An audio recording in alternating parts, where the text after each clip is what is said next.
Hello বন্ধুরা, তোমরা সবাই কেমন আছো? আজ আমি চলে গেছিলাম চন্দননগর জগদ্ধাত্রী পুজো দেখতে। জগদ্ধাত্রী পূজা চন্দননগরে খুবই বিখ্যাত। লাইটিং, প্যান্ডেল, ঠাকুর খুবই সুন্দর হয়, তোমরা সবাই নিশ্চয়ই জানো।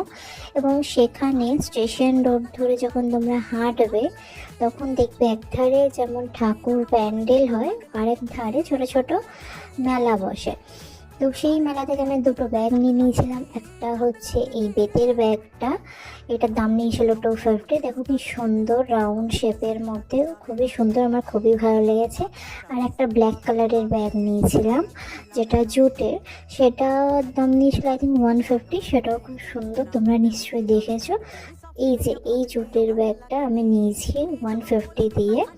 কি সুন্দর দেখো, খুবই ভালো কোয়ালিটি, খুবই সুন্দর, খুবই কম দামে, খুবই সুন্দর ওরা সেল করছে। তোমরাও গিয়ে দেখতে পারো একবার।